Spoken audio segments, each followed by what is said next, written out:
बहुत समय पहले की बात है। एक छोटे से गांव में दो घनिष्ठ मित्र रहते थे।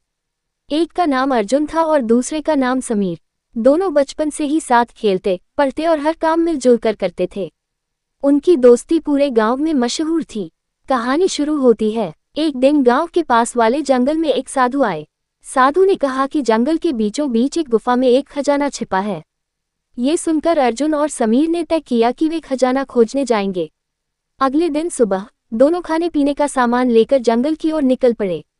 रास्ता बहुत कठिन और डरावना था, लेकिन दोनों ने हिम्मत नहीं हारी।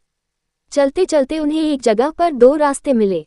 अब दोनों सोच में पड़ गए कि किस रास्ते पर जाएं। परीक्षा का समय। अर्जुन ने कहा, हम अलग अलग रास्ते अपनाते हैं ताकि गुफा को जल्दी खोज सकें। अगर किसी को गुफा मिल जाए तो आवाज देकर बुला ले। समीर थोड़ा हिचकिचाया, लेकिन मान गया। दोनों अलग अलग रास्ते पर निकल गए। समीर का रास्ता कांटों और पत्थरों से भरा था। वह घायल हो गया, लेकिन उसने हार नहीं मानी। दूसरी तरफ अर्जुन को एक सीधा और आसान रास्ता मिला। थोड़ी देर बाद अर्जुन को गुफा दिख गई।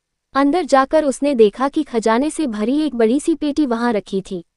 दोस्ती की परीक्षा। अर्जुन ने खजाना देखकर सोचा, ये खजाना सिर्फ मेरा होना चाहिए। मैं समीर को बुलाऊं ही क्यों। वह चुपचाप खजाना लेकर जाने की तैयारी करने लगा।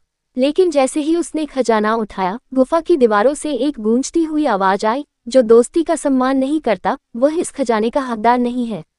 अर्जुन डर गया और समझ गया कि उसने गलत किया। उसने तुरंत समीर को आवाज लगाई। समीर घायल हालत में आया। अर्जुन ने अपनी गलती मानी और खजाने को दोनों ने मिलकर बराबर बांट लिया। सीख। गांव लौटने के बाद दोनों ने फैसला किया कि वे इस खजाने का इस्तेमाल गांव की भलाई के लिए करेंगे।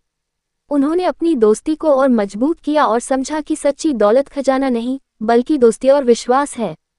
इस कहानी से हमें सीखने को मिलता है कि सच्ची दोस्ती में स्वार्थ के लिए जगह नहीं होनी चाहिए।